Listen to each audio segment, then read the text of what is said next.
According to Prince Harry, it could be very much simply fixed. It doesn't have to be that difficult. Oh yes, it's very simple in fact, and we don't need the intersection, if you like, of the Archbishop of Canterbury, Justin Welby, a man who of course has bitten the woke button very hard indeed, and apparently going to be advising His Majesty the King on how he can repair damaged relationships with his youngest son, that is Prince Harry.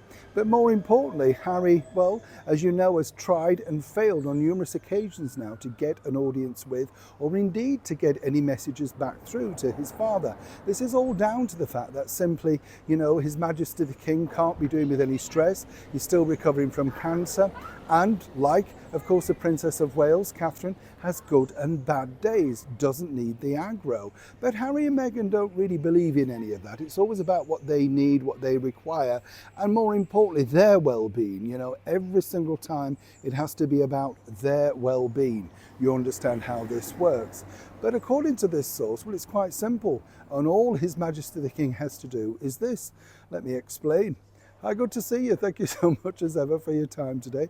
Lovely, lovely day, isn't it? Yes. And as ever, thank you for admiring all the flowers that we put at the side. I'm glad that you all know them. What was it? Petunias, begonias, that was it. You all knew that, didn't you? You see, I've learned something now. That's the beauty. I just take them because I like the look of them, you know.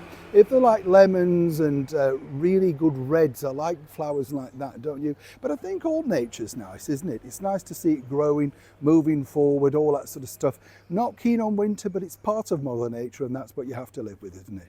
Yes, well, of course we do. We know the choice, have we? Well, there is one, but we don't want that, do we? No, certainly not yet anyway. No, absolutely. Back as ever to your royal story of the day. Now, on a more serious note, this is the problem, you see, because Harry and Meghan only truly want what they want. And you can see that Harry's just a petulant sort of spoilt child, you know, sulking literally on the Columbia tour when he couldn't get what he wanted. It was so obvious, wasn't it? And I've seen that look before, you know, with Chelsea Davy. Give me attention or else I'm going to sulk, don't you know who I am?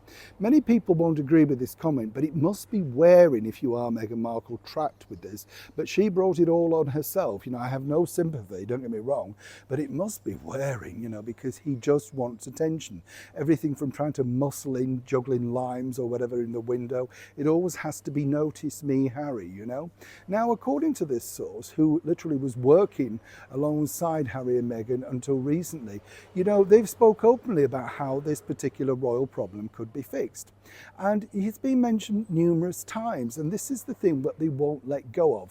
All they want, according to this source, particularly His Majesty the King, is to have basically an apology. But it has to be in public. And more importantly, Harry's not bothered about being apologised to himself for all the wrongs that a royal family did to him growing up. No, he's not bothered about that. All you really need to do is apologise to his wife, the Duchess of Sussex, Meghan Markle, on a public platform to say that she didn't get the welcome that she should have got while entering the British monarchy.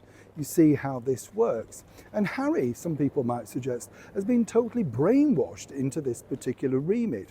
The idea that people would suddenly go, oh, sorry, Harry, you're totally right, everybody must suddenly say, is not really up for reasoning. And Harry believes that a one-to-one directly with his father, without intrusion, could come to some kind of conclusion like this. Now, I've said this to you before. It's just ridiculous. What are they apologising for? And more importantly, does anybody believe that His Majesty the King is going to write a letter and put it up on a placard, say, inside the palace courtyard at Buckingham Palace to say, terribly sorry the way we treated you, please come back, all is forgiven? That's the deluded world that Harry, created by Meghan Markle, is now living in, and apparently is not shifting. Ideal, of course, if you never want to return back here to the United Kingdom, making sure that this is cemented, that Harry is fighting this battle once and more importantly, alone. Neil Sean in the very heart of London.